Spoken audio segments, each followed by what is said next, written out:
The last row, the only seat left in the house, Chaplain Elder says, "Now the Lord is not particularly interested in those who only turn to him in times of need." I thought, gee, he must have seen me come in. So I got up and left. When John Barnes learned that his outfit, Company A of the 116th Infantry, would lead the way, he went to Mass thinking, this might be my last time. He had been brought up by a devout mother whose heartfelt prayer was that he would become a priest. When he graduated from high school, he had to tell her he wasn't cut out for a religious life. But as he prayed at Mass, I decided I would make a bargain with God. If my life was spared, I'd become a priest. Then I thought that was a bad bargain, either for him or for me, so I decided I'd take my chances. There were some who decided not to take any chances. Dutch Schultz remembered a paratrooper who accidentally shot himself in the foot. 1st Division Sergeant Joseph Droto watched with astonishment as a man from another company calmly put a generous portion of pipe tobacco between 2 pieces of bread and ate the sandwich. That got him into the hospital and out of the invasion. Droto also saw a man lift his rifle and start firing it into the pup tents. As the MPs descended on him, Droto wondered why he was doing such a crazy thing. Then I realized he didn't want to go to war. Other men dealt with their fears by making their appearance even more fearsome than it already was. In the 115th Regiment, the men of one squad got a hot idea and began cutting hair, shearing it right down to the scalp. The idea quickly spread. Soon the company, then nearly the whole regiment, took on the appearance of a convict colony. The paratroopers picked up on the craze, except that they left a band of hair down the middle of the scalp so that they looked like Indians, Mohawks. The style was called CN. Robert Sink, commanding the 506th P, saw the haircutting going on and said, "I forgot to tell you some weeks ago, we were officially notified that the Germans are telling French civilians that the Allied invasion forces would be led by American paratroopers, all of them convicted felons and psychopaths, easily recognized by the fact that they shave their heads, or nearly so." Junior officers and non-coms worried. Were they equal to the leadership task the army had assigned to them? Sergeant Alan Anderson talked to one of his privates, George Mouser, about his fears. Mouser responded, "Well, Sarge, the only way this war is ever going to end, we're going to have to cross the Channel and we're going to have to end it. The quicker we get at it, the better. And of all the men that I have trained with, I would rather go with you into combat than anyone in the 506th P." Sergeants Carwood Lipton and Elmer Murray spent long hours discussing different combat situations that might occur and how they would handle them. There were nearly 175,000 men in the sausages waiting to cross the Channel on D-Day, and it is obviously impossible to generalize about their mood. Some were apprehensive, some eager, some determined, some afraid. In part, attitude depended on age. Charles Giro was 17 years old. He regarded his 22 and 23-year-old buddies as old men. He thought their feeling was, gee, let's get this thing over so we can get home. His own attitude was, let's get to France so we can have some fun. To venture one generalization, there was more anticipation among the Americans than the British. For the Yanks, the way home led east into Germany. For the Tommies, they already were home. Captain Alist Bainan, a platoon commander in Sussex, southeastern England, wrote a long letter to his wife, stretching over his time in his sausage. The letter captures his mood, and that of at least some of his fellow Tommies. "We don't feel majestic at all at the moment," he wrote on May 28th. "There are too many little pinpricks in this life, the eternal drill, the being pushed around, hobnailed boots and sweaty socks, and now the caged existence too. I have tried explaining to my own platoon that we're about to make history, and that one day their children will read of our deeds in the history books, but all I get are faint smiles." To soldiers, Churchill's radio rhetoric sounds a bit embarrassing. They have no great faith in the new world. They have no belief in any great liberating mission. They know it's going to be a charnel house. All they want is to put an end to it all and get back to Civvy Street, to their homes, their private lives, their wives and loved ones. On May 31st, Banan wrote, What a gigantic effort each man now has to make to face up to something like this. Men who may have had only a little of life, men with little education and little knowledge, and with no philosophical supports, men with ailing, estranged, or poor or needy families, men who have never been loved, men who had never had high ambitions or wanted a new world order. Yet we're all here. We're all going, as ordered, willingly into battle. In the first couple of days in June, the AE began to load up, form up, and move out for the journey across the Channel. The men left behind their duffel bags, taking with them only what they could carry, mainly weapons and ammunition, gas masks, photos of their loved ones, and a change of clothing. They were issued their cartons of cigarettes and C&K rations. When they boarded, Lon Cole Thompson spoke for all the men when he remarked, "Anyone who was there remembers with nostalgia the weeks spent in the concentration and marshalling areas. It is one of the great mysteries of World War II that, although the Germans saw the build-up in southern England, they could hardly have missed it.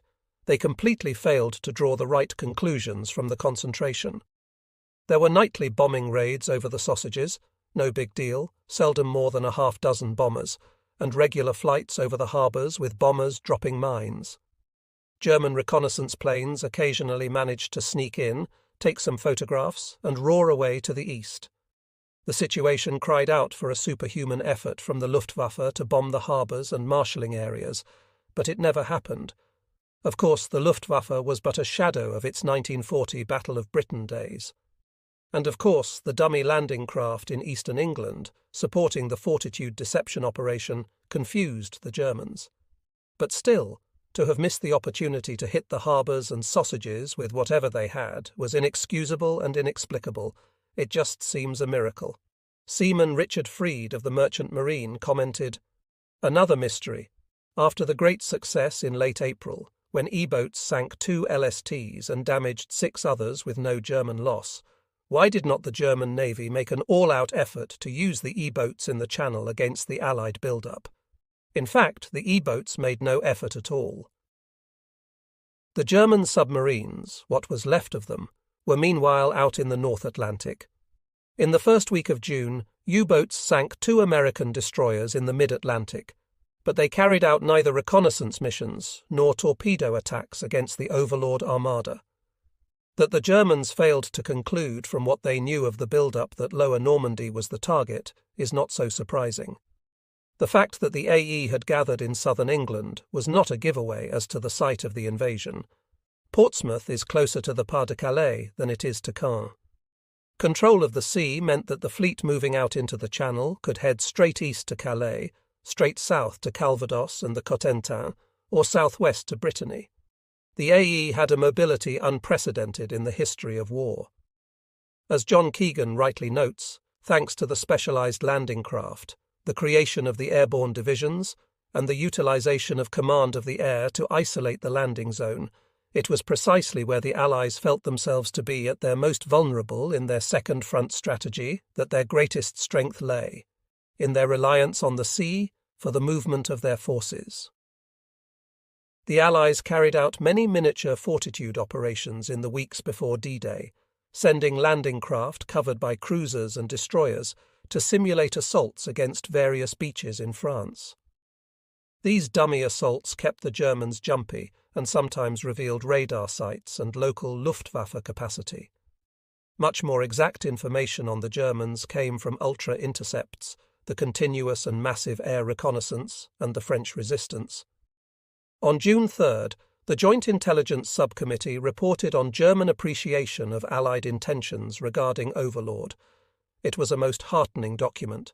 It opened, "There has been no intelligence during the last week to suggest that the enemy has accurately assessed the area in which our main assault is to be made.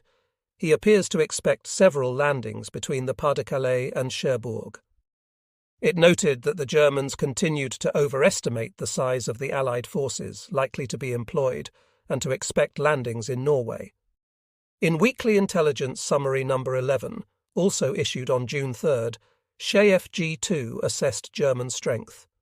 It noted the movement of various German divisions into France and closer to the coast. Priests were in their heyday. I even saw Jews go and take communion. Everybody was scared to death. In most cases, anticipation overrode fear. The men were eager to get going. The excitement in the air was nearly overwhelming. The Allied High Command had deliberately brought the men to the highest level of readiness, mentally and physically. Training had been going on for most cases for 2 years or more. Although there had been transfers and replacements, a majority of the men were in squads and platoons that had been together since boot camp. They had shared the drudgery and the physical and mental demands of training, hated or loved their COs together, eaten their meals together, slept in the same foxholes, gone on manoeuvres together, and gotten drunk together. They had formed a bond and become a family. They knew each other intimately, knew what to expect from the guy on their left or right, what he liked to eat, what he smelled like. Not many of them were there by choice. Only a few of them had a patriotic passion that they would speak about, but nearly all of them would rather have died than let down their buddies or look like a coward in front of their bunkmates. Of all the things that the long training period accomplished, this sense of group solidarity was the most important. Some commanders gathered their men together for one last talk before they boarded their transport vessels. The commander of the 115th Regiment, Colonel Eugene Slappy, looked at all the shaved heads in his outfit, took off his helmet, scratched his own bald head and declared, "You men have a good idea. They're a lot cleaner. But I never realized that I had been getting ready for an invasion for a long time." After the laughter, he grew serious, talking to his men like a father to his sons. "There isn't much us old fellows can do now. The success of this invasion is up to you men. We have done a lot of planning. I wish you could know the amount of preparation that has gone into this thing. It's the greatest military effort that the world has seen, and all of you know the stakes. The course of history depends on our success. It's a great satisfaction to know that no unit was ever better prepared to go into combat. That's why we got the job." Slappy concluded, "I'll see you in France." As Lieutenant Eastridge walked away, he was struck by the thought, it would be a sad day for this regiment if we ever lost that old man. General Bradley gathered nearly 1,000 officers in a vast aircraft hangar. The general officers were on the platform, the colonels on the front row benches, and the lieutenants at the rear. Brigadier Theodore Roosevelt Jr., son of the late president, was the assistant division commander of the 4th Division. Due to his age, 56, and his physical condition, a bad heart, Roosevelt had been forced to obtain a stack of dispensations and special orders, then plea for permission to go ashore on Utah with one of the first waves. He had finally gotten what he wanted and sat on the platform grinning. Bradley opened with, "Gentlemen, this is going to be the greatest show on earth. You are honored by having grandstand seats." Roosevelt frowned, shook his head, and in a deep bass whisper said, "Hell, goddamn, we're not in the grandstand. We're down on the gridiron." The acoustics of the hangar were such that everyone heard him. There was an eruption of laughter and an easing of tension. Bradley grinned and continued his pep talk. The Coast Guard and Navy crews were waiting for the men. Charles Jarrow remembered that on LCI 94 there were 4 officers and 26 men. The officers were 9-day wonders, graduates of officer training school in their early 20s, but the skipper was an old man of 32. He had 10 years in the Merchant Marine and knew the rules were his, not the Navy's. 2 days before LCI 94 picked up its soldiers, he told Jarrow, "There's nobody going to leave this ship, so you go out and get the liquor you want, and we are going to have a party." It started at 7:12, and by the end of the day, everybody was just crapped out, but it sure relieved the tension. After a night's sleep, we sobered up and started taking troops on board. Familiarity with the loading process helped immensely to ease tension. The men of the AE had been through the drill many times. By early June 1944, the continuous stream of mounting, marshalling, embarkation and landing had become monotonous and routine. Many of those involved commented later that they could have done it in their sleep. Others said that until the definitive announcement came over the ship's loudspeaker, they half believed this was just another exercise. Those were exactly the attitudes their commanders wanted them to have. The troops indulged themselves in the age-old tendency of fighting men going into battle to carry too much stuff with them. The Assault Training Centre exercises had led planners to recommend that the men in the assault waves should not carry more than 44 pounds of equipment, but most were taking on more than double that extra weight, some even more.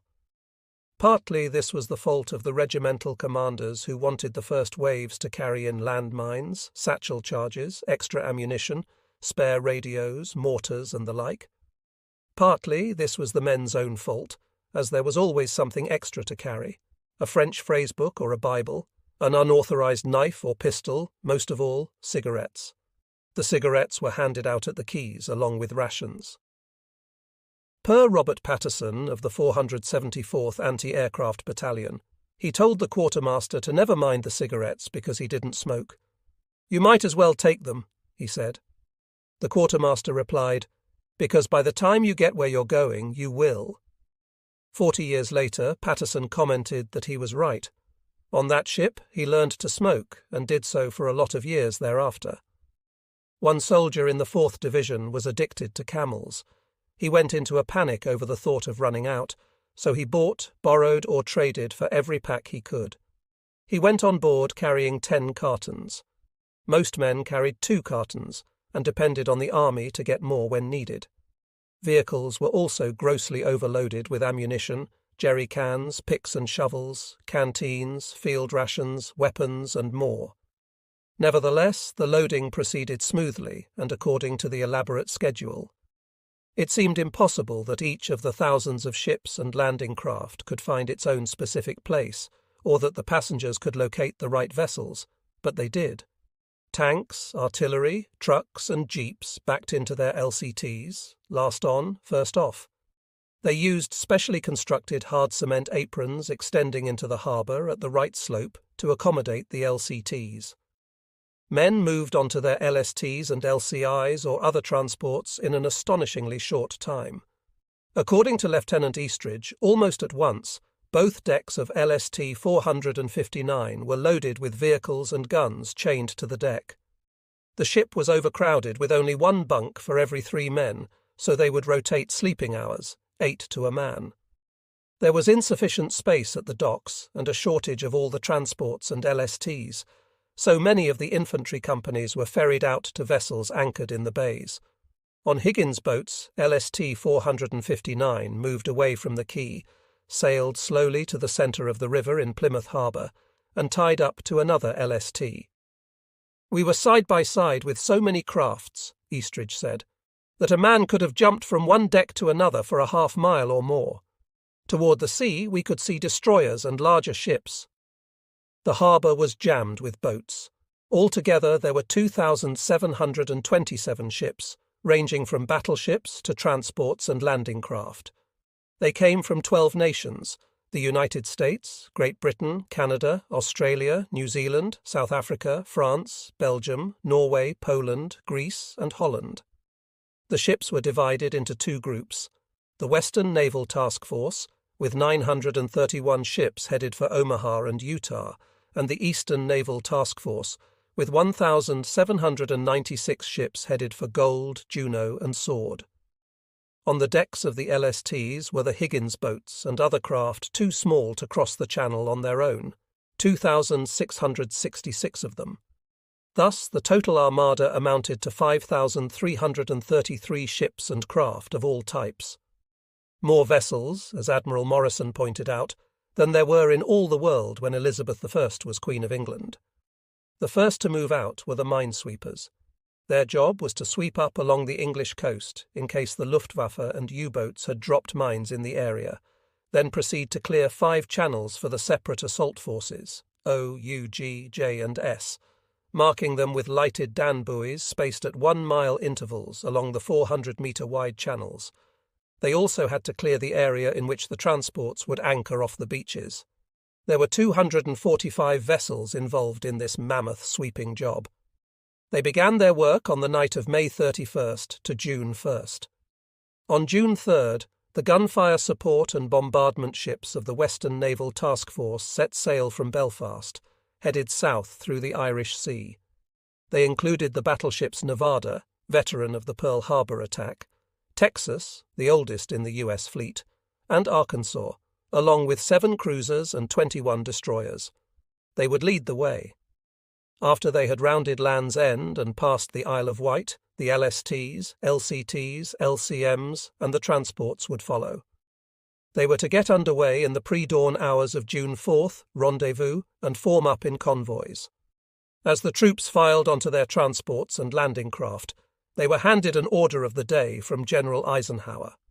It began, "Soldiers, sailors, and airmen of the Allied Expeditionary Force, you are about to embark upon the great crusade toward which we have striven these many months. The eyes of the world are upon you. The hope and prayers of liberty-loving people everywhere march with you. Your task will not be an easy one. Your enemy is well trained, well equipped, and battle-hardened. He will fight savagely. But this is the year 1944. The tide has turned. The free men of the world are marching together to victory. I have full confidence in your courage, devotion to duty, and skill in battle. We will accept nothing less than full victory. Good luck, and let us all beseech the blessing of Almighty God upon this great and noble undertaking." Sergeant Slaughter had his buddies sign his copy. He wrapped it in plastic, put it in his wallet, and carried it through Normandy all the way to the Elbe River in eastern Germany. "I still have that document framed, hanging over my writing desk," Slaughter said. "It is my most treasured souvenir of the war. Thousands of those who received Eisenhower's Order of the Day saved it. I cannot count the number of times I've gone into the den of a veteran of D-Day to do an interview and seen it framed and hanging in a prominent place. I have one on my office wall.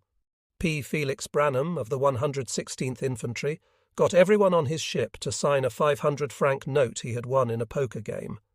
One guy asked why, and he said, 'Fellows, some of us are never getting out of this alive.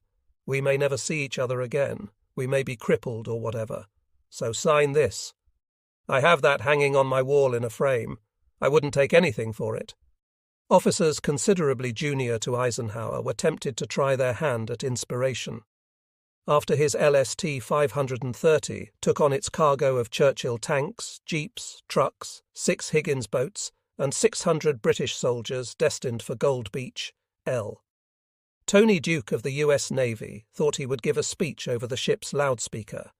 Thoughts of Shakespeare and Henry V ran through his mind, but a British Army colonel came up to the bridge, put his hand on Duke's shoulder and said, "Careful, young fellow.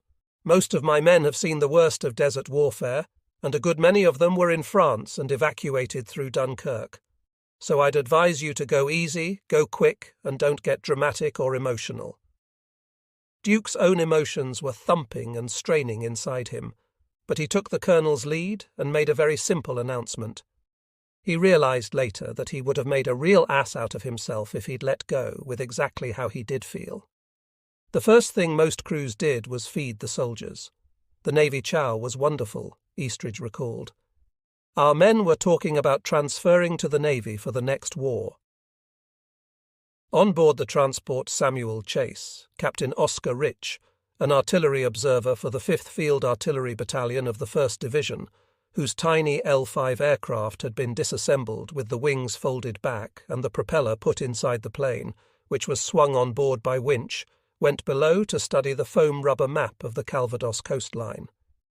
It was the most detailed thing that I had ever seen in my life. The trees were there, the trails, the roads, the houses, the beach obstacles. Everything was there. I spent hours examining it. I could see my first airstrip in an apple orchard just off the draw going up from easy red Omaha Beach. Everything was to scale. It was actually like being in an airplane about 500 feet above the beach and looking at the beach and seeing the whole thing in true perspective. It was uncanny how they had built this thing. Finally, he broke away from the map and joined a poker game.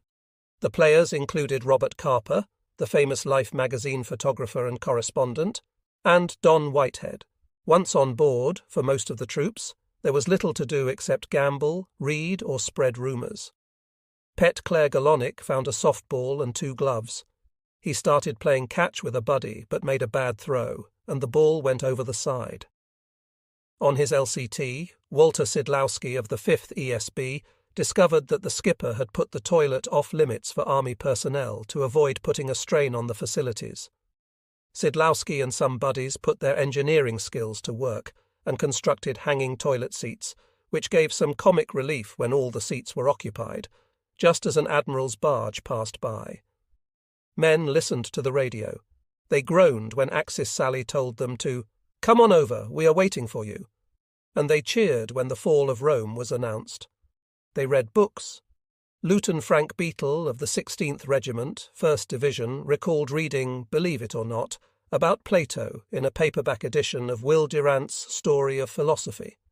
Some companies of the 2nd Ranger Battalion went on board the New Amsterdam, a small passenger boat for the journey across the Channel. It was a British ship with a British crew and British food, meaning kidney stew, which caused much complaint. The Rangers being Rangers, there was no sitting around waiting. They continued their training and conditioning by stringing ropes up to the mast to practice rope climbing. They did push-ups, sit-ups, and even close-order drill. There were some screw-ups. Captain Robert Walker of the 116th Regiment had done practice exercises on LCVPs, LCTs, ducks, and LCMs. The only type of landing craft he had never been on was an LCI. For the invasion, naturally, he was assigned to LCI 91 and designated as a boat officer. The ship's capacity was 180 men, but he had 200 badly overloaded men on his roster. In addition, LCI 91 was already carrying large rolls of telephone wire, Bangalore torpedoes, satchel charges, grapnels, extra flamethrowers, and much more. Nevertheless, Walker managed to crowd everyone in, then talked to the skipper, a Coast Guard lieutenant from Boston. The skipper said he had entered the Coast Guard anticipating spending the war guarding the Atlantic coast near Boston, but was now about to embark on his 3rd invasion. Lieutenant Charles Ryan of the 18th Regiment, 1st Division, had been on an LCI in an exercise before, so he knew what to expect when his craft moved out into the open channel. He described the LCI as a metal box designed by a sadist to move soldiers across water while creating in them such a sense of physical discomfort, seasickness, and physical degradation and anger as to induce them to land in such an angry condition as to bring destruction, devastation, and death upon any person or thing in sight or hearing. It combined the movements of a roller coaster, a bucking bronco, and a camel. Around the airfields, glider troops and paratroopers checked out their equipment for about the 1,000th time, tried to think of some place to carry an extra pack of cigarettes or an extra grenade, visited the models of the Cotentin and Orne rivers one last time, and then were tightly sealed in, ready at a moment's notice to march out to the airfield and get into the British-built Horsa gliders or American-built C-47s to get the invasion underway.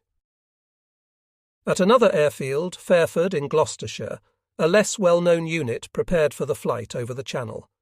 It was a Special Air Service, SAS, operation. SAS was a British Army unit formed to operate behind Axis lines. It consisted of 3 regiments, 1 to work in France, plus 2 French battalions and a Belgian company. Captain Michael Foote was a GSO intelligence officer in SAS since August 1942. He had been studying the German occupiers of France and their defences. He had gone on a commando raid. Now he was preparing to send off some special teams to take advantage of what he knew about the Germans in Normandy. Because Foote was bigoted, he was not allowed to go behind enemy lines. Foote had experienced a difficult time getting his teams for the operation codenamed Titanic. Foote had picked Titanic from a list, trusting that it would sound large to a German. He had approached his regimental commander, who was preparing his squads for behind-the-lines bridge destruction and other acts of sabotage, to ask for 4 small parties of SAS troops to do what the commander asked. The response was, "No, Colonel, this is an order, not a request. Put it in writing if you like, and I will reply in writing why I won't do it. But why should we waste paper? I will tell you why I won't do it." The commander softened a bit and explained, "In the early days of the regiment, we were all briefed to raid an Italian airfield. Intelligence cancelled it at the last minute. We went on leave in Cairo, came back nursing our hangovers, and were told, "Right, chaps, it's on tonight. Off you go." Very few of us came back, and I swore then I was going to have no further dealings with any intelligence authority. Foote went to see Colonel Frank, commander of one of the other regiments in SAS, with whom he had made his first parachute jump. They were reasonable friends, and Frank grudgingly agreed to Titanic, but only if it was cut down from 4 parties to 2. Foote agreed and went down to Fairford, which was jammed with SAS teams preparing to go into France to fight. There he gave his 2 teams, each consisting of an officer, an NCO, and 2 privates, the special equipment he had helped dream up. The equipment consisted of about 500 dummy parachutists, a record player, and a mass of very pistols and ammunition. Foote explained to the 2 teams that the idea was to drop the dummies, which would self-destruct on landing with a small explosion and a flash. Then they would jump themselves, carrying the equipment. Upon landing, they were to turn on the gramophone. The record would play snatches of soldiers' conversation interspersed with small arms fire. They should move around the area shooting off very pistols. One party would go in about midway between Rouen and Le Havre, the other near Caen. The French SAS battalion had its own special missions, including one for an advanced party to seize a landing place in Brittany to bring the whole battalion into Brittany. The leader was a big G-hunter named Boren, who had lost an arm but taught himself how to parachute with a single arm. The Frenchmen in the party were scheduled to be the first Allied soldiers to land in France. All across England, from 4-man squads of the SAS to the overstrength divisions of the 6th, 82nd and 101st Airborne, the men going into France by air were ready by the evening of June 3rd. The assault waves of the AE were loaded up for the 29th Division for the right flank at Omaha.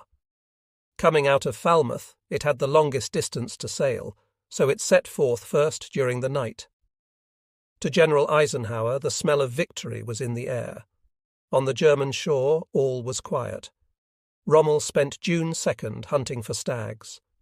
On June 3rd, he drove to Paris to buy shoes for Lucy's birthday, which would come on June 6th. In Paris, he conferred with Rundstedt, who agreed with him that there was still no sign that the invasion was imminent. The tides in the Strait of Dover would not be suitable for an invasion until mid-June. Rommel checked the weather report, which indicated increasing cloudiness, high winds and rain. He decided to go to Herlingen for Lucy's birthday, then on to Berghof to see Hitler to beg for reinforcements. He wanted 2 additional panzer divisions and control of all the tanks. He wrote in his diary, "The most urgent problem is to win the Führer over by personal conversation."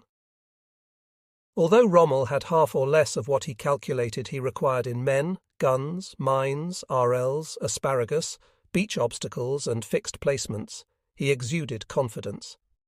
He had brought to his task outward enthusiasm and confidence. Morale was apparently high all along the Atlantic Wall, or so the German leaders told themselves.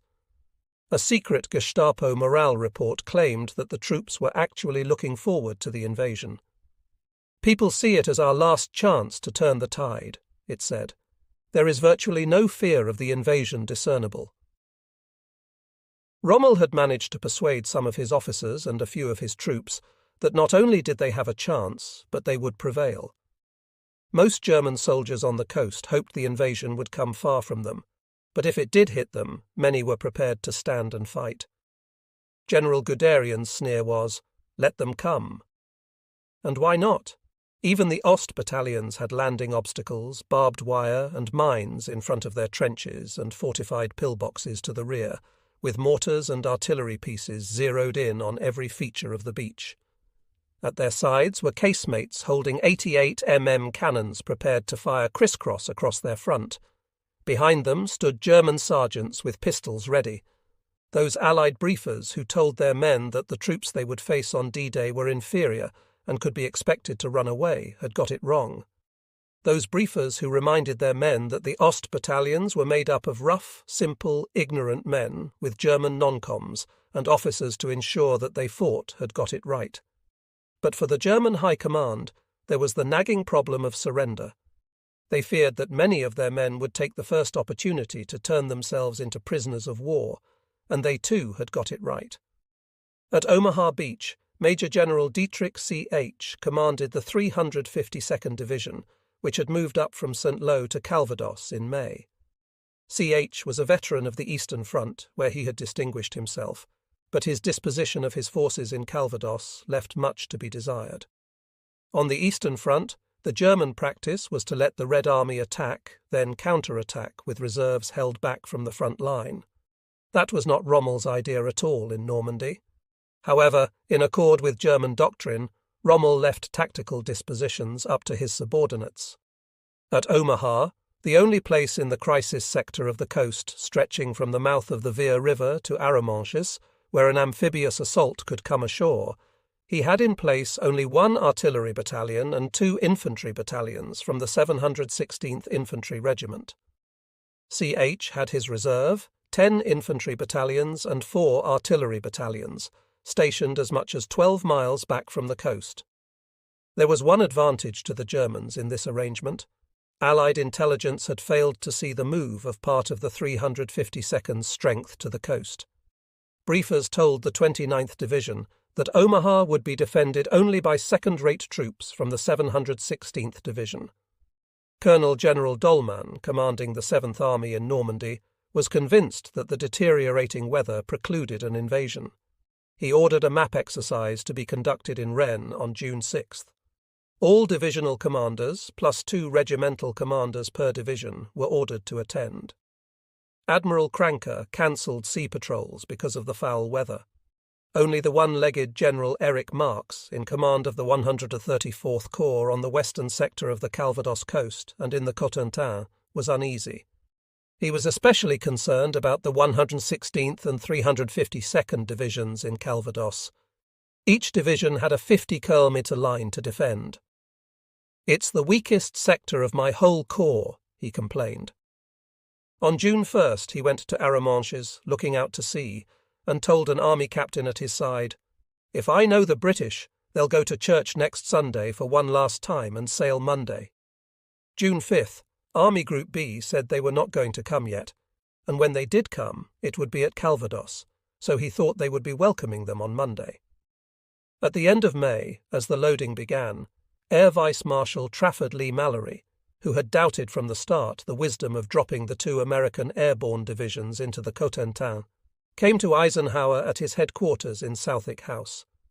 Admiral Ramsey's HQ had been taken over by SHA for its command post for the invasion, just north of Portsmouth.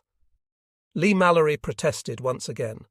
Intelligence had discovered that the Germans had put their 91st Division into the central Cotentin, exactly where the 82nd Airborne was scheduled to drop. The 82nd had moved its drop zone to the west to avoid the Germans, but Lee-Mallory felt it was not far enough. He told Eisenhower, "We must not carry out this airborne operation."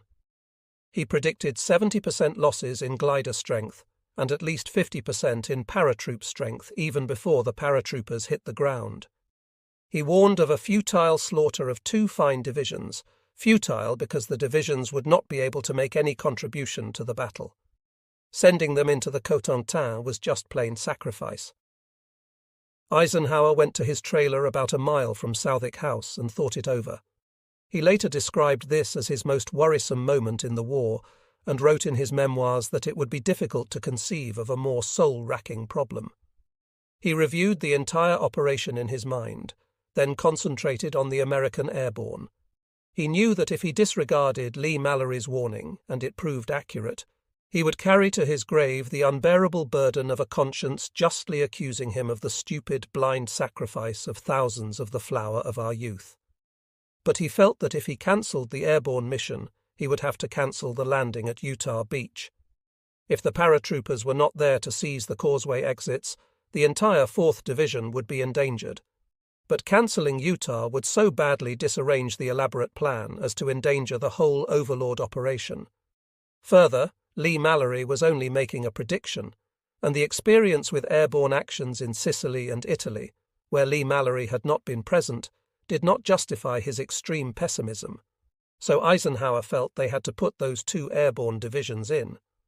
Eisenhower related that they had to take some beaches and capture the causeway exits to protect their flank. He called Lee Mallory to tell him of his decision and followed the call up with a letter. He wrote to Lee Mallory, "There is nothing for it but to go," and ordered him to see to it that his own doubts and pessimism not be spread among the troops. While Rommel was going to see Hitler to beg for more tanks and a tighter command structure, Eisenhower was visited by Churchill, who wanted to go along on the invasion on HMS Belfast. Of course, no one likes to be shot at, Eisenhower later remarked, but he said that more people wanted in than wanted out. Eisenhower related the story. "I told him he couldn't do it. I was in command of this operation, and I wasn't going to risk losing him. He was worth too much to the Allied cause." Churchill thought a moment and said, "You have the operational command of all forces, but you are not responsible administratively for the makeup of the crew." Eisenhower replied that this was correct. Churchill then said, "Well, then I can sign on as a member of the crew of one of His Majesty's ships, and there's nothing you can do about it." Eisenhower agreed, but said, "Prime Minister, you will make my burden a lot heavier if you do it." Churchill said he was going to do it anyway. Eisenhower had his Chief of Staff, General Smith, call King George VI to explain the problem.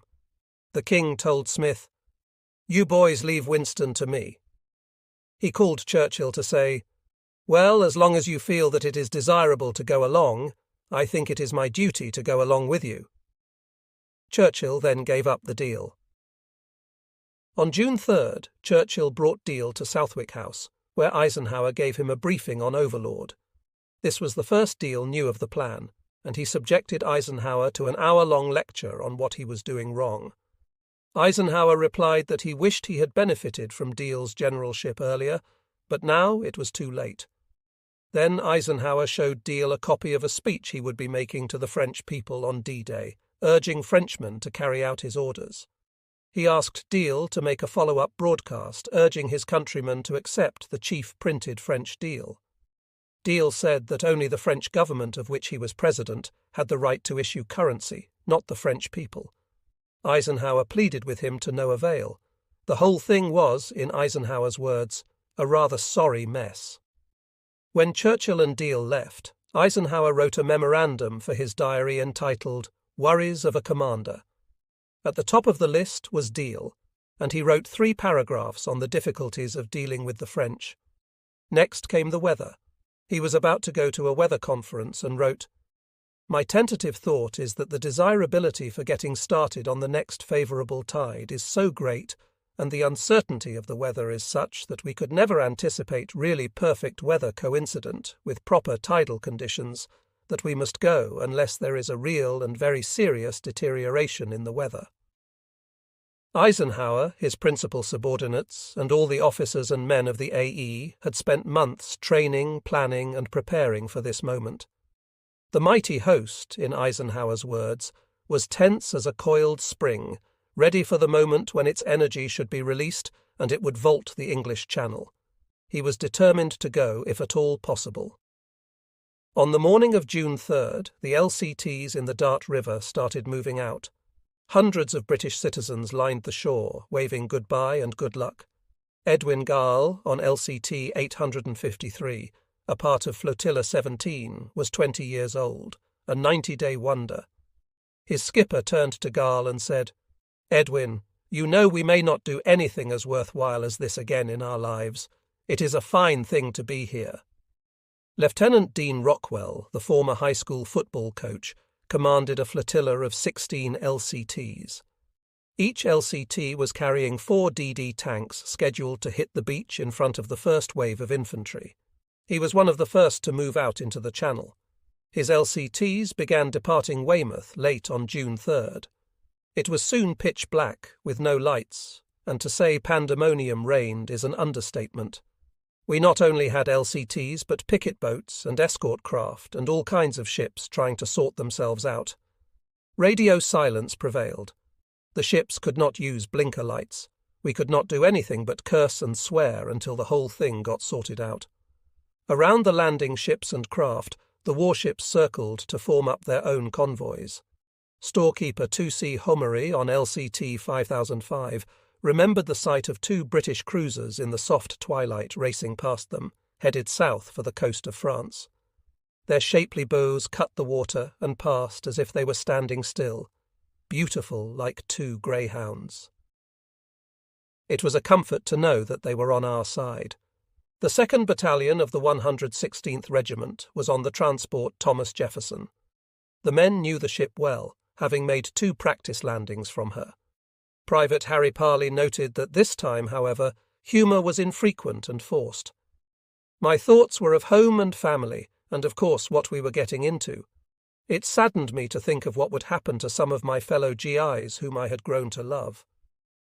His heart went out especially to Lieutenant Ferguson, who had initiated a discussion about philosophies of death with Parley.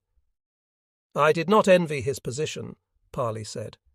He had come to know the men quite intimately as a result of having had to read and censor their outgoing mail.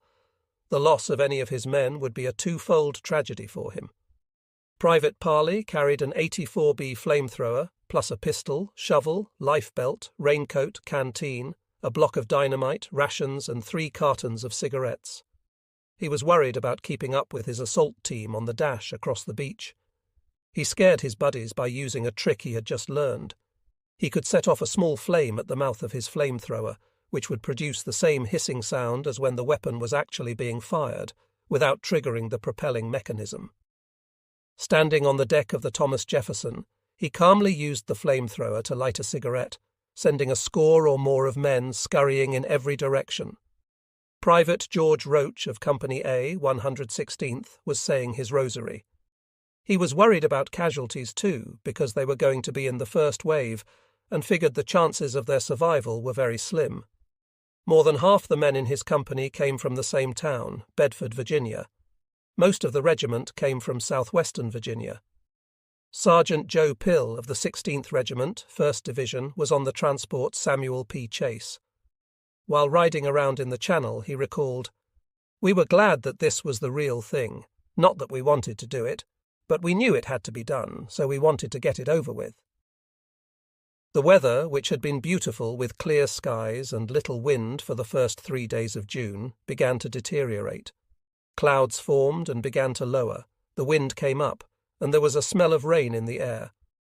On his LCT, CPL Robert Miller was miserable. It started to drizzle, it was cold, and he was on the open deck without shelter. The waves kicked up and started rocking his LCT. The steel deck was too slippery to lie down on, so he tried to catch some sleep on the canvas covering atop the trucks, but the wind and rain and rocking increased, so he gave it up. Private Henry Gerald of the Royal Winnipeg Rifles was also on an LCT. At daylight on June 4th, as the craft moved out into the Channel, he joined his mates in the crew's quarters for a briefing from his platoon leader. The ship would go up about 20 feet and then drop out from underneath us. Those who looked green yesterday were ghastly this morning. The deck was awash in vomit. Gerald was congratulating himself on not getting seasick when a chap across from me began to heave into his puke bag. He had an upper plate that came out and disappeared into the bag as he was being sick. That wasn't so bad until he reached into the bag, retrieved the plate, and popped it back into his mouth. At that sight, Gerald lost his breakfast in the Channel. The drizzle began to turn into a cold, penetrating rain. Most of the men on the LCIs and LCTs had no shelter. The decks were slippery, and the craft rocked in the choppy water. Everyone was wet and miserable. Eisenhower smelled victory in the air, but to the men of the AE, whose transports and landing craft had left harbour, the smell in the air was vomit. During the first days of June, Eisenhower and his principal subordinates had held twice-daily meetings with the Shah Meteorological Committee at 09:30 and 16 o'clock. Group Captain J.M. Stagg, 28 years old, and described by Eisenhower as a DA but canny Scot, made the weather predictions and then answered questions. Eisenhower had been privately meeting with Stagg for a month to understand his predictions and gauge his accuracy. Knowing that, as he said, the weather in this country is practically unpredictable, the final weather conference was scheduled for June 4th. Even as more ships sailed out of their harbours and those already at sea began to form up into convoys, Stagg had bad news. A high-pressure system was moving out, and a low was coming in. The weather on June 5th would be overcast and stormy, with a cloud base of 500 feet to zero and force 5 winds. Worse, the situation was deteriorating so rapidly that forecasting more than 24 hours in advance was highly undependable. Eisenhower asked his subordinates for their views. Montgomery wanted to go ahead, and Lee-Mallory wanted a postponement. Ramsey said the Navy could do its part, but warned that the accuracy of the naval bombardment would be badly reduced by poor visibility and high seas, and that the Higgins boats would be hard to control. Eisenhower remarked that Overlord was being launched with ground forces that were not overwhelmingly powerful. The operation was feasible only because of Allied air superiority. Without that advantage, the invasion was too risky. He asked if anyone present disagreed. No one did. Eisenhower decided to postpone for at least one day, hoping for better conditions on June 6th. At 6 o'clock on June 5th, as he gave his order to put everything on hold, Rommel began his long journey east away from the coast to see his wife and his Furia. As he departed in a light drizzle, he remarked, "There's not going to be an invasion, and if there is, then they won't even get off the beaches." The order to postpone went out to the Allied convoys, which were under strict radio silence. In a variety of ways, Lieutenant Benjamin France, USN, was gunnery officer on the destroyer Baldwin. The Baldwin was still in Portland when the word came down. She set sail at flank speed to catch up with the leading convoys. When she did, the executive officer called over a bullhorn to the skippers of the transports and landing craft. "The operation has been postponed. Return to base." Baldwin caught up to the minesweeper in the van. When it was within 50 kilometres of the French coast, Lieutenant Rockwell was headed toward his rendezvous point when a picket boat came alongside LCT 535 and handed him a message, "Post Mike 1, which meant turn around and go back to harbour. So we all turned around, hundreds and hundreds of ships of various sizes. About midday he got back to Weymouth. For Rockwell, the postponement was a blessing in disguise. There had been some collisions during the night, delicate landing and launching gear was damaged, and engines needed replacing or servicing. Rockwell's own LCT 535 needed a new engine. He managed to get it in place before nightfall. Sam Grundfast commanded LCT 67. He got the order to abort by flag signal. Imagine the confusion, those hundreds of landing craft trying to get into Portsmouth harbour. We were jammed in. You could walk across that vast harbour going from boat to boat, making the sight even more vivid. Every craft and ship had a barrage balloon waving in the wind overhead. The balloons were connected to the vessels by steel cables. Their purpose was to keep the Luftwaffe from making low-level passes at the fleet. For the troops, June 4th was a terrible day. The men of the 4th Infantry Division spent it at sea. There was no time to go all the way back to Devonshire. If Eisenhower decided on a June 6th landing, the transports and landing craft circled off the Isle of Wight. Waves broke over the sides and rain came down. The men were combat-dressed with no to go. No one wanted to play craps or poker or read a book or listen to another briefing. It was just misery. In the harbours or up the rivers, where the ships and craft could drop anchor or tie up to one another, the men were not allowed off their vessels. They sat, cursed, and waited. Private Branham of the 116th Regiment recalled, "We wanted to go. We wanted to go. This sounds crazy, but we had come this far. We'd been sitting in England so long, we wanted to get this thing over with and get the hell home." The waiting for history to be made was the most difficult. Private CLA Galonic recalled, "I spent much time in prayer. Being cooped up made it worse. Like everyone else, I was seasick, and the stench of vomit permeated our craft." The airborne troops had their feet on solid ground and were under cover from the rain, but they too were unhappy. They had gotten ready, made their last weapons check, and packed their equipment when word came down that the mission was off. Major Howard wrote in his diary, "The weather's broken. What cruel luck. I'm more downhearted than I dare show. Wind and rain, how long will it last? The longer it goes on, the more prepared the Huns will be, the greater the chance of obstacles on the landing zone. Please God, it'll clear up tomorrow. Some of the enlisted men in Howard's company went to the movies. They saw Stormy Weather with Lena Horne and Fats Waller. The officers gathered in Lieutenant David Wood's room and polished off 2 bottles of whiskey. Twice Lieutenant Den Brotheridge, commanding the 1st Platoon of D Company, fell into a depressed mood. Wood could hear him reciting a poem that began, "If I Should Die."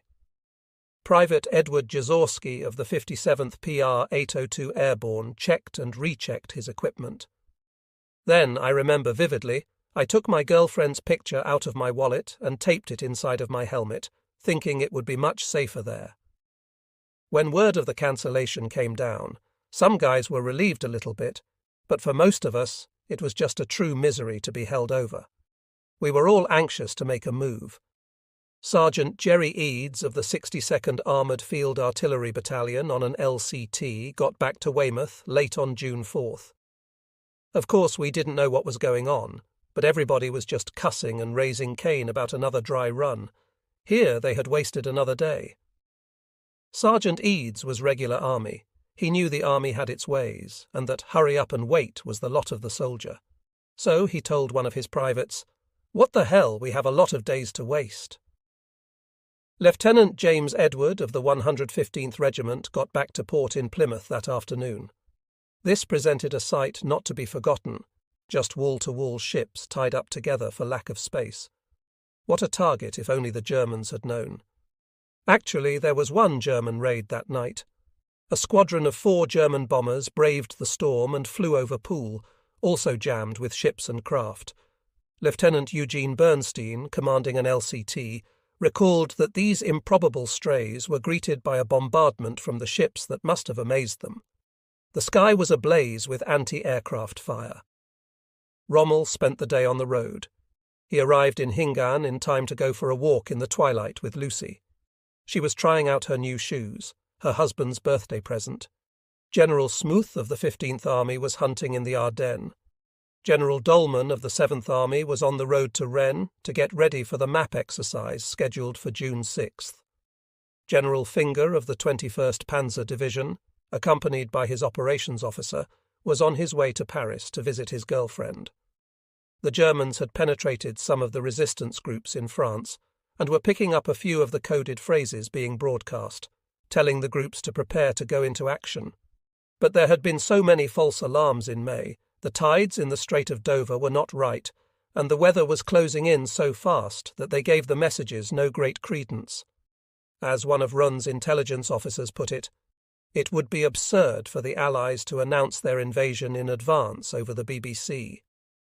Before leaving for Rennes, General Dolman cancelled a planned alert for the night, feeling that the weather precluded an invasion. On many previous nights in May, his troops had been on full alert. A part of the 2nd Ranger Battalion was on board an old Channel steamer, the Prince Charles. The ship had carried Rangers into the Anzio beachhead in Italy in January. It spent the day circling off the Isle of Wight. The British skipper told Lieutenant Kirchner, "We're going to have to run this thing shortly, or we'll have to go back. We're running out of food and fuel." According to Kirchner, the British food wasn't all that good, so that didn't worry us too much. But the fuel did. It worried Admiral Ramsay even more. When Eisenhower had decided to postpone, the Admiral had warned the Supreme Commander that no second postponement could be made. To the 7th, the fleet would have to refuel. That meant Overlord had to go on June 6th, or Eisenhower would have to accept a fortnight's postponement for the next favourable tide on June 19th. That evening, June 4th, Eisenhower met in the mess room at Southwick House with Montgomery, Teeder, Smith, Ramsay, Lee Mallory, Bradley, General Kenneth Strong, Shea G2, and various other high-ranking staff officers. The wind and rain rattled the window panes in the French doors in staccato sounds. The mess room was large, with a heavy table at one end and easy chairs at the other. Coffee was served, and there was desultory conversation. At 21:30, Stagg came in with the latest weather report. He had good news. He said he anticipated a break in the storm. General Strong recalled that at Stagg's prediction, a cheer went up. You never heard middle-aged men cheer like that. The rain that was then pouring down, Stagg continued, would stop before daybreak. There would be 36 hours of more or less clear weather. Winds would moderate. The bombers and fighters ought to be able to operate on Monday night, June 5th, 6th, although they would be hampered by scattered clouds. When he heard that, Lee Mallory lost his enthusiasm and urged postponement to June 19th. Eisenhower began pacing the room, head down, chin on his chest, hands clasped behind his back. Suddenly he shot his chin out at Smith. "What do you think?" "It's a hell of a gamble, but it's the best possible gamble," Smith replied. Eisenhower nodded, paced some more, stopped, looked at Teeter, and asked his opinion. Teeter thought it chancy and wanted to postpone again. Eisenhower nodded, paced, stopped, turned to Montgomery and asked, "Do you see any reason for not going Tuesday?" Montgomery looked Eisenhower in the eye and replied, "I would say go." The high command of the Allies was split. Only Eisenhower could decide. Smith was struck by the loneliness and isolation of a commander at a time when such a momentous decision had to be made with full knowledge that failure or success rested on his individual decision. Eisenhower paced, chin tucked on his chest. He stopped and remarked, "The question is, just how long can you hang this operation on the end of a limb and let it hang there?" No one spoke up to answer that question. Eisenhower resumed pacing. The only sounds in the room were the rattling of the French doors and the rain. It hardly seemed possible that an amphibious attack could be launched in such weather. At 21:45 hours, Eisenhower made his decision. "I am quite positive that the order must be given." Ramsey rushed out to give the order to the fleet. Eisenhower drove back to his trailer to catch some sleep. By 23 o'clock hours, every vessel in the fleet had received its order to resume sailing. D-Day would be June 6, 1944. By midnight, June 5th, the convoys began forming up. Admiral Ramsey issued an order of the day to every officer and man in his fleet. "It is our privilege to take part in the greatest amphibious operation in history. The hopes and prayers of the free world and of the enslaved people of Europe will be with us, and we cannot fail them. I count on every man to do his utmost to ensure the success of this great enterprise. Good luck to you all and Godspeed."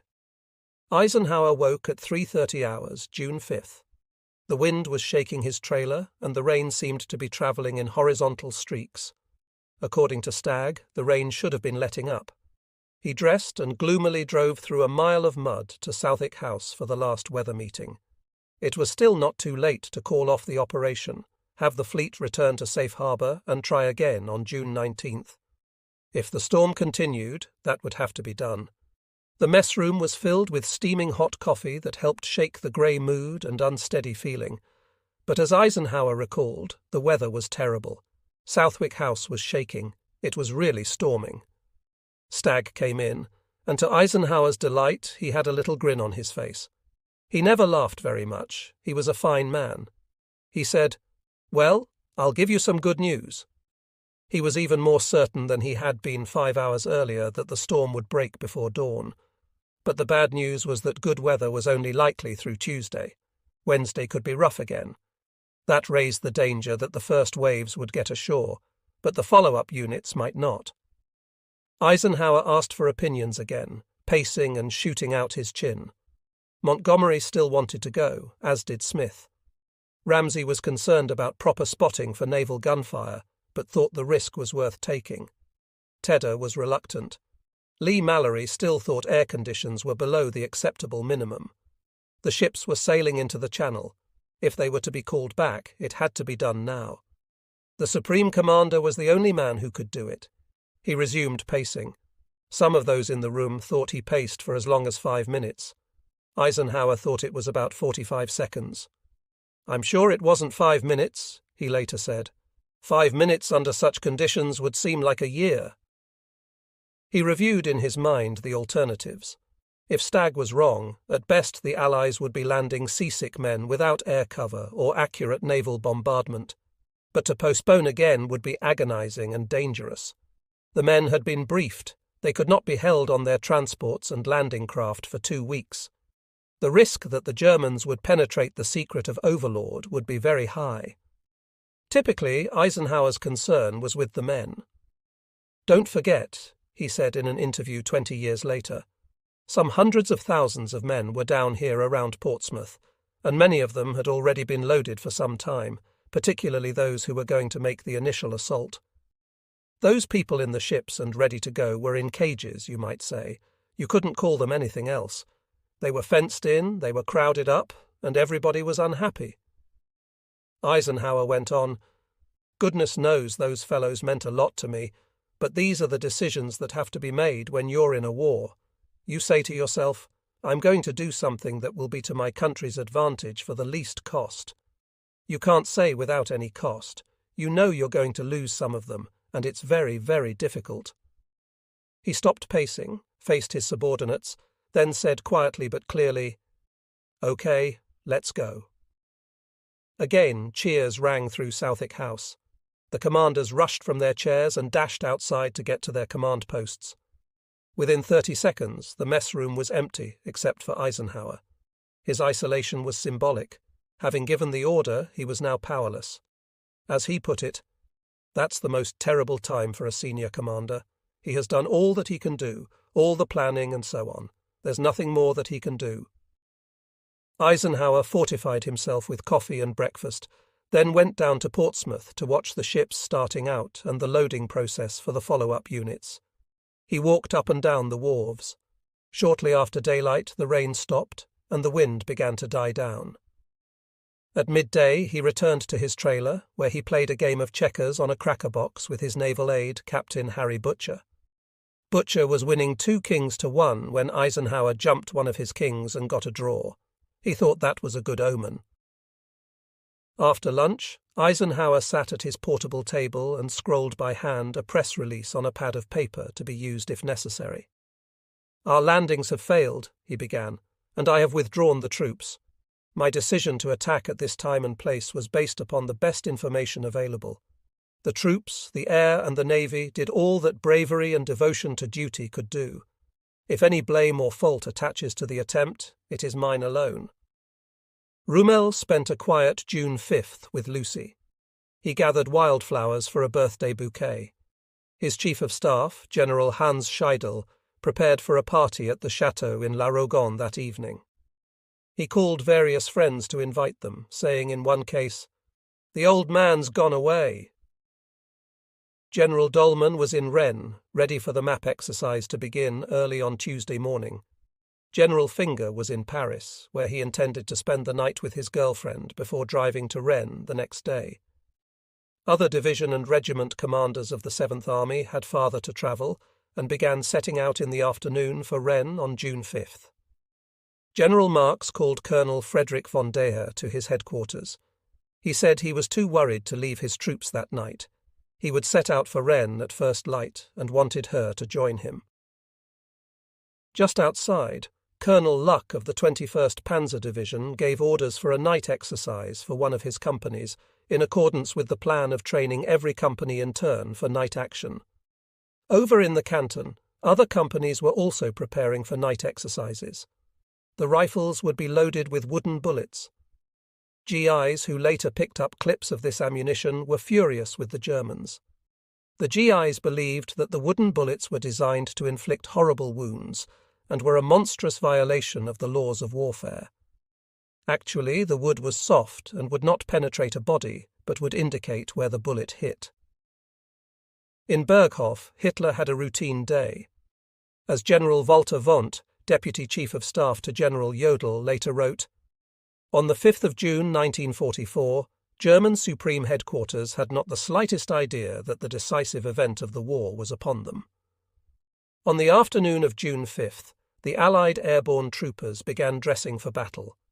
Each rifleman carried his M1, either broken down in a padded case called a Griswold container or already assembled, 160 rounds of ammunition, 2 fragmentation hand grenades, a white phosphorus and an orange-coloured smoke grenade, and a gammon grenade.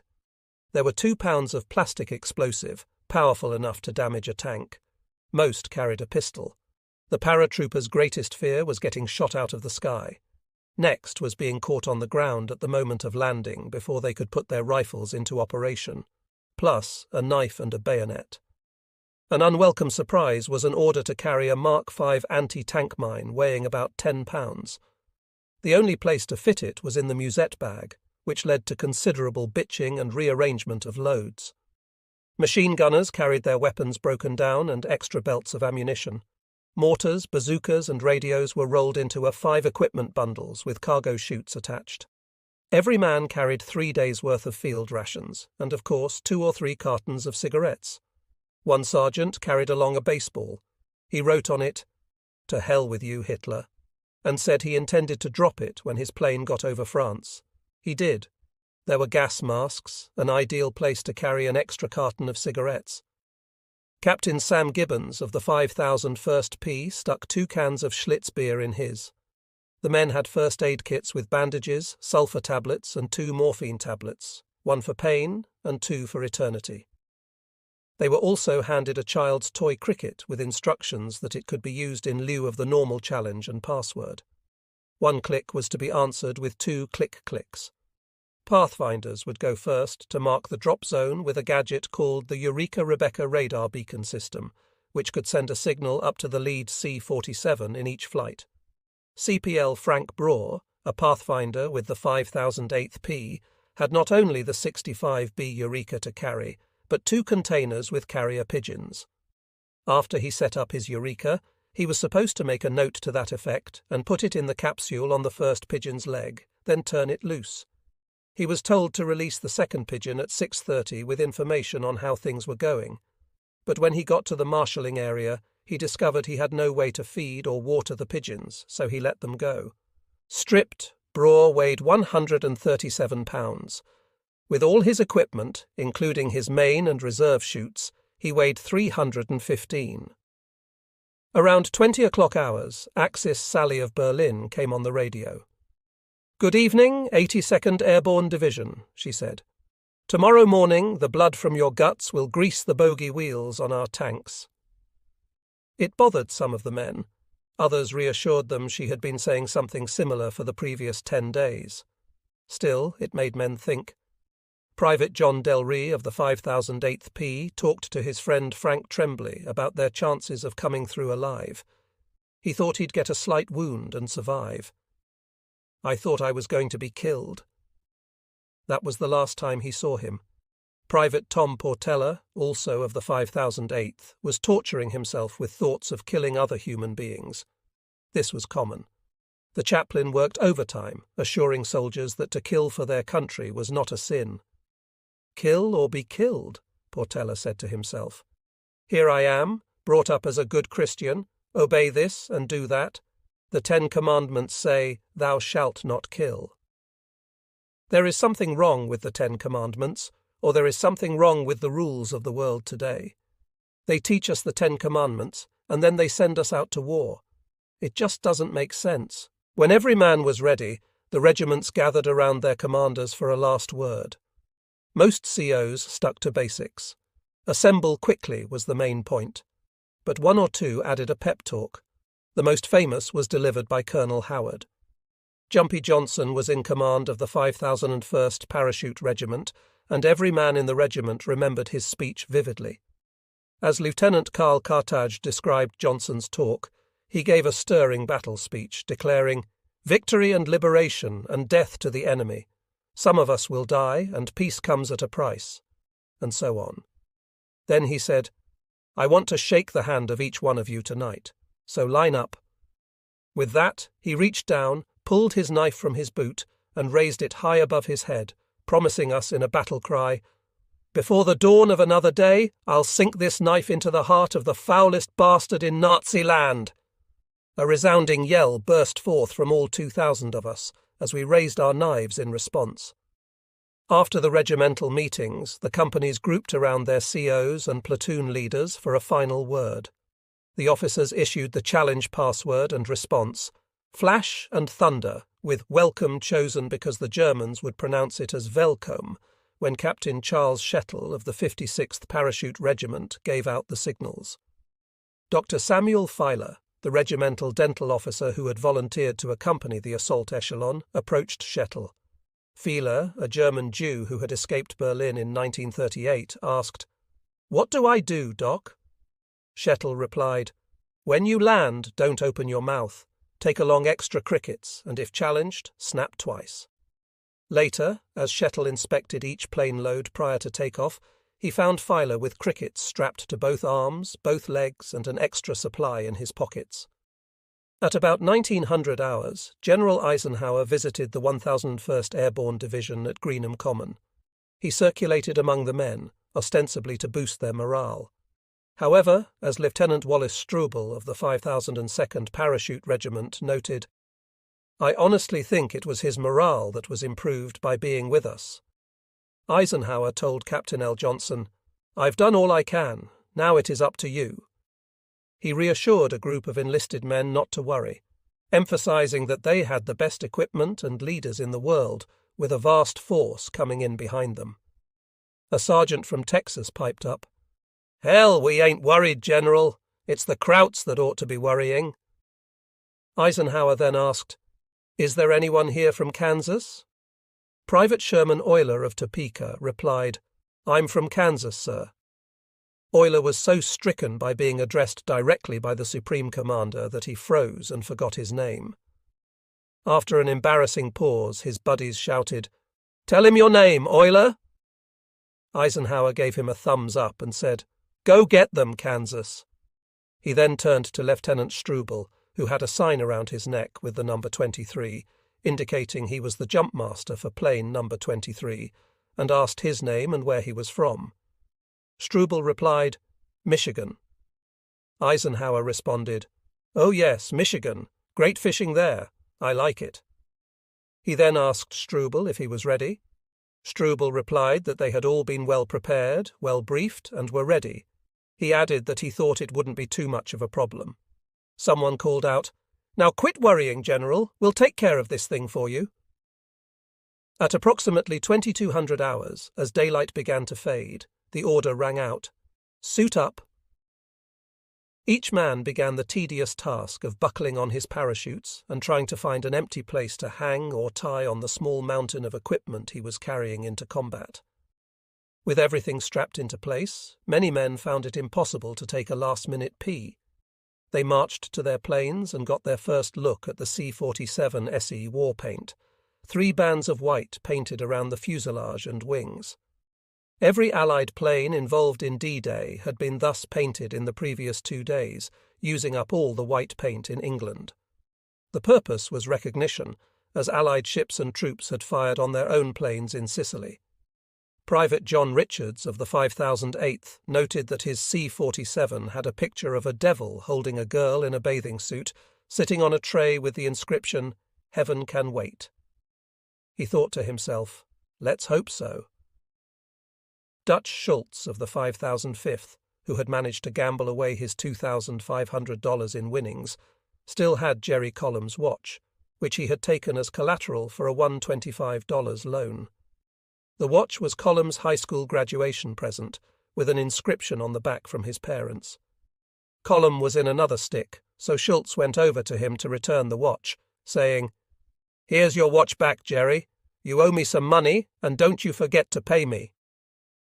At Spano Airfield, as Schultz was lining up to be helped into his C-47, he heard an explosion. A German grenade carried by one of the men from Headquarters Company, 1st Battalion, had gone off, setting fire to the plane and killing 3 men while wounding 10 others. 2 unhurt survivors were assigned to another plane, but they both died in combat.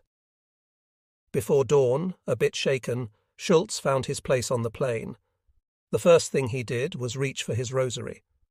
Having been raised a Catholic boy, he had great faith in the efficacy of prayers to the Blessed Mother, and proceeded to say one rosary after another, promising the Blessed Mother that he would never, ever violate the 6th commandment again.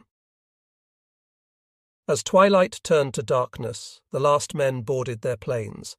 Eisenhower was out on the runway calling out, "Good luck!"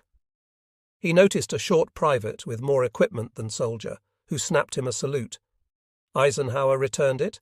Then the private turned to the east and called out, "Look out, Hitler! Here we come!"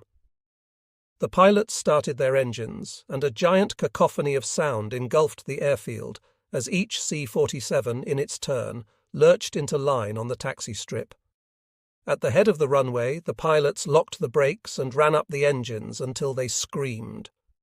Then, at 10-second intervals, they released the brakes and started down the runway, slowly at first, gathering speed, so overloaded that they barely made it into the sky. When the last plane roared off, Eisenhower turned to his driver, Kay Summersby. He saw tears in her eyes and began to walk slowly toward his car. "Well," he said quietly, "it's on." Before going to bed, Admiral Ramsay made a final entry in his handwritten diary on Monday, June 5, 1944. "Thus has been made the vital and crucial decision to stage the great enterprise, which I hope will be the immediate means of bringing about the downfall of Germany's fighting power and Nazi oppression and an early cessation of hostilities. I am not under any delusions as to the risks involved in this most difficult of all operations. Success will be in the balance. We must trust in our invisible assets to tip the balance in our favour. We shall require all the help that God can give us, and I cannot believe that this will not be forthcoming."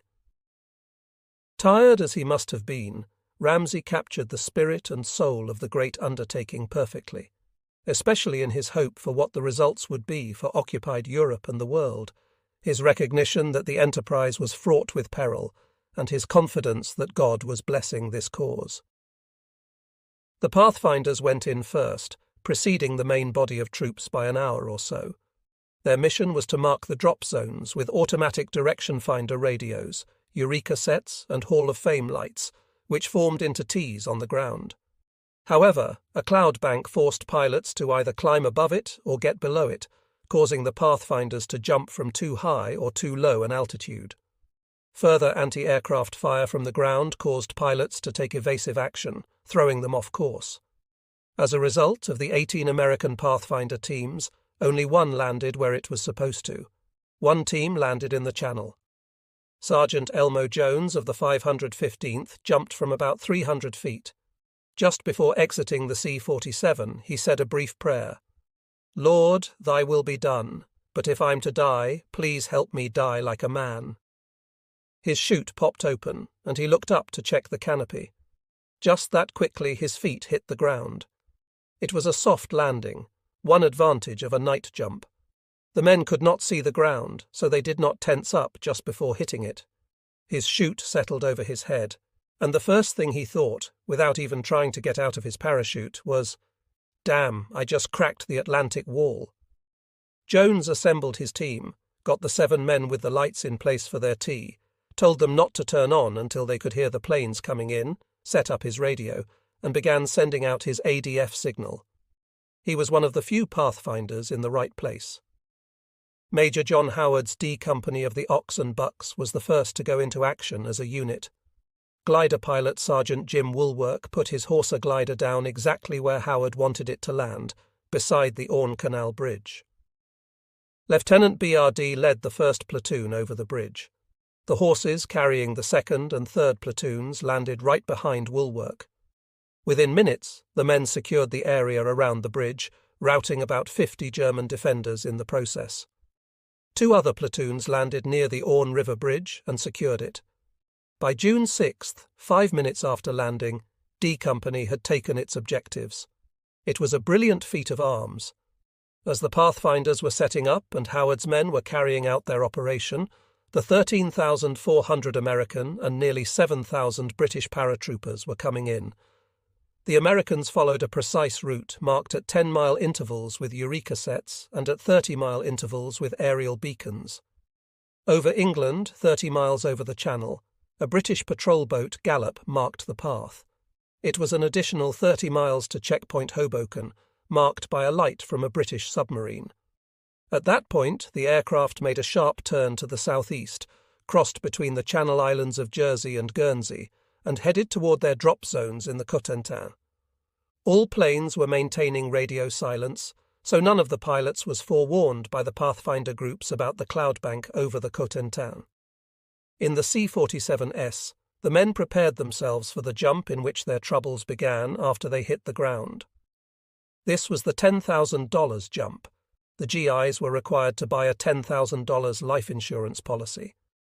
The flight over England and out over the Channel was a period of 2 hours or more that came between the end of training preparation and briefing and the beginning of combat.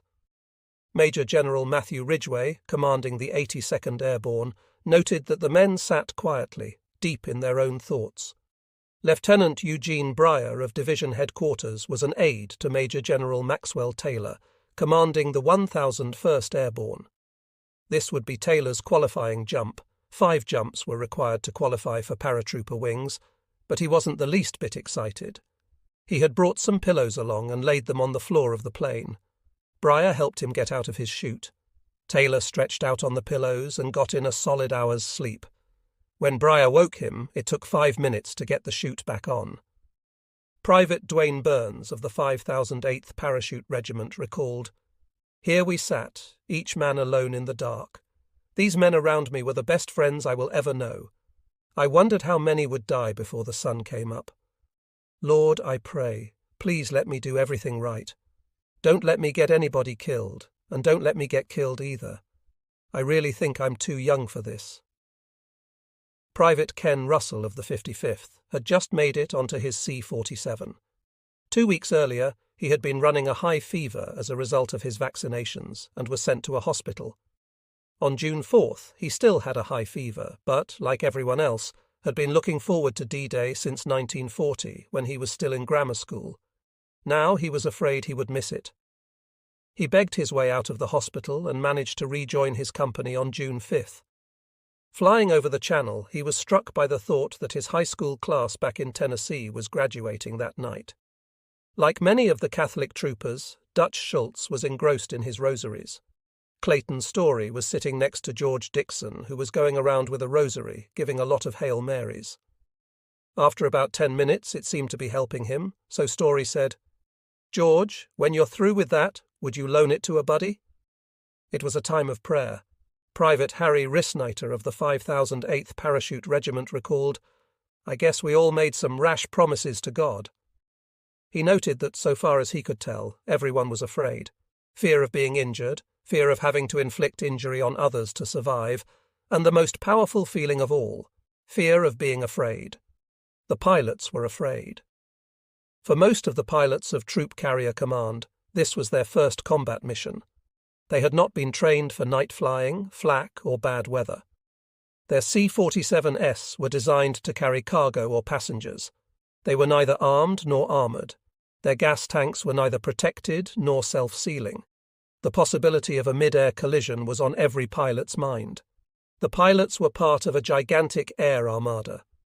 It took 432 C-47S to carry the 101st Airborne to Normandy, about the same number for the 82nd.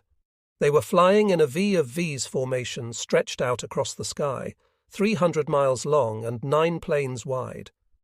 Without radio communication, only the lead pilot in each serial of 45 had a Eureka set with a show of lights from the plexiglass astrodome for guidance for the following planes. The planes were 100 feet from wingtip to wingtip in their groups of 9, with 1,000 feet from one group to another. With no lights except little blue dots on the tail of the plane ahead, it was a tight formation for night flying in planes that were 65 feet long and 95 feet from wingtip to wingtip. They crossed the Channel at 500 feet or less to escape German radar detection, then climbed to 1,500 feet to escape anti-aircraft batteries on the Channel Islands, which did fire on them without effect, except to wake sleeping troopers. The air sickness pills the medics had handed out at the airfields had caused many men, including Ken Russell, to doze off. As they approached the Cotentin coast, they descended to about 600 feet, the designated jump altitude, designed to reduce the time the troopers were helplessly descending. When they crossed the coastline, they hit the cloud bank and lost visibility altogether. The pilots instinctively separated, some descending, some rising, all peeling off to the right or left to avoid mid-air collisions. When they emerged from the clouds, within seconds, or at the most minutes, they were hopelessly separated. Lieutenant Harold Young of the 326th Parachute Engineers recalled that as his plane came out of the clouds, they were all alone. He remembered his amazement, asking where all those C-47S had gone. Simultaneously, to use the words of many of the pilots, all hell broke loose. Searchlights, tracers, and explosions filled the sky. Pilot Sidney Ulan of the 99th Troop Carrier Squadron was chewing gum, and the saliva in his mouth completely dried up from the fright. It seemed almost impossible to fly through that wall of fire without getting shot down. But there was no choice. There was no turning back. They could speed up, which most of them did. They were supposed to throttle back to 90 miles per hour or less to reduce the opening shock for the paratroopers, but 90 miles per hour at 600 feet made them easy targets for the Germans on the ground. So they pushed the throttle forward and sped up to 150 miles per hour, meanwhile either descending to 300 feet or climbing to 2,000 feet or more. They twisted and turned, spilling their passengers and cargo. They got hit by machine gun fire, 20 mm shells, and the heavier 88 mm shells. They saw planes going down to their right and left, above and below them. They saw planes explode. They had no idea where they were, except that they were over the Cotentin. The pilots had turned on the red lights over the doors when they crossed the Channel Islands. That was the signal to the jumpmasters to order their men to stand up and hook up. The pilots turned on the green light when they guessed they were near the drop zone. That was the signal to go. Many troopers saw planes below them as they jumped. At least one plane was hit by an equipment bundle, tearing off almost 3 feet of wingtip. Virtually every plane got hit by something. One pilot broke radio silence to call out in desperation, "I've got a paratrooper hung up on my wing." Another pilot came on the air with advice, "Slow down and he'll slide off." In this frightful madness of gunfire and sky mixed with parachuting men and screaming planes, pilot Chuck Ratliff remembered, "We found we had missed the drop zone and were now back out over the water. We were dumbfounded what to do." Ratliff turned the plane around and circled back. He dropped to 600 feet. The jumpmaster pressed his way into the cockpit to help locate the drop zone. He saw what he thought was it. They pulled back the throttles to a semi-stall. Ratliff said, "Hit the green light," and the troopers jumped out into the black night. They dove that plane to 100 feet off the ground and took off for England full bore like a scaled dog. Sergeant Charles Bortsfield of the 100th Troop Carrier Squadron was standing near the jump door, wearing a headset for the intercom radio, passing on information to the jumpmaster. As the green light went on, he was hit by shrapnel. As he fell from 4 wounds in his arm and hand, he broke his leg. One trooper asked him just before jumping, "Are you hit?" "I think so," Bortsfield replied. "Me too," the trooper called over his shoulder as he leapt into the night. In the body of the planes, the troopers were terrified, not at what was ahead of them, but because of the hopeless feeling of getting shot at and tumbled around, unable to do anything about it. As the planes twisted and turned, climbed or dove, many sticks, one plane load of paratroopers, were thrown to the floor in a hopeless mess of arms, legs and equipment. Meanwhile, bullets were ripping through the wings and fuselage. Private John Fitzgerald of the 5002nd Parachute Infantry Regiment said the bullets made a sound like corn popping as they passed through. Lieutenant Carl Cartage likened the sound to rocks in a tin can. Out the open doors, the men could see tracers sweeping by in graceful, slow-motion arcs, orange, red, blue, yellow. They were frightening, mesmerizing, and beautiful. Most troopers who tried to describe the tracers used some variation of "the greatest 4th of July fireworks display I ever saw." They added that when they remembered that only 1 in 6 of the bullets coming up at them were tracers, they couldn't see how they could possibly survive the jump. For Private William True of the 5006th, it was unbelievable that there were people down there shooting at him, trying to kill him. Lieutenant Parker Alford, an artillery officer assigned to the 5001st, was watching the tracers. He looked around the airplane and saw some kid across the aisle who grinned. I tried to grin back, but my face was frozen. Private Porcella's heart was pounding. I was so scared that my knees were shaking, and just to relieve the tension, I had to say something, so I shouted, "What time is it?" Someone called back, 1:30. The pilots turned on the red light, and the jump master shouted the order, "Stand up and hook up." The men hooked the lines attached to the backpack covers of their main chutes to the anchor line running down the middle of the top of the fuselage. Sound off for equipment check from the rear of the plane would come the call, 16 OK, then 15 OK, and so on. The men in the rear began pressing forward. They knew the Germans were waiting for them, but never in their lives had they been so eager to jump out of an airplane. "Let's go! Let's go!" they shouted, but the jump masters held them back, waiting for the green light. My plane was bouncing like something gone wild, Private Dwayne Burns of the 58th remembered. I could hear the machine gun rounds walking across the wings. It was hard to stand up, and troopers were falling down and getting up. Some were throwing up. Of all the training we had, there was nothing that had prepared us for this. In training, the troopers could anticipate the green light. Before the pilot turned it on, he would throttle back and raise the tail of the plane. Not this night. Most pilots throttled forward and began to dive. Dutch Schultz and every man in his stick fell to the floor. They regained their feet and resumed shouting, "Let's go!" Sergeant Dan Furlong's plane got hit by 388 shells. The first struck the left wing, taking about 3 feet off the tip. The second hit alongside the door and knocked out the light panel.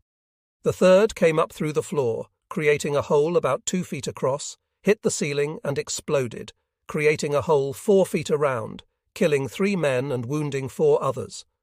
Furlong recalled, "Basically, the Kruts just about cut that plane in half." He was in the back as an assistant jump master, screaming, "Let's go!" The troopers, including 3 of the 4 wounded men, dove headfirst out of the plane. The pilot was able to get control of the plane and head back for the nearest base in England for an emergency landing. Those C-47S could take a terrific punishment and still keep flying. The 4th wounded man had been knocked unconscious. When he came to over the channel, he was delirious and tried to jump out. The crew chief had to sit on him until they landed. Planes still flying more or less on the level, when the green light went on, the troopers set a record for exiting. Still, many of them remembered all their lives their thoughts as they got to the door and leapt out. Eager as they were to go, the sky full of tracers gave them pause.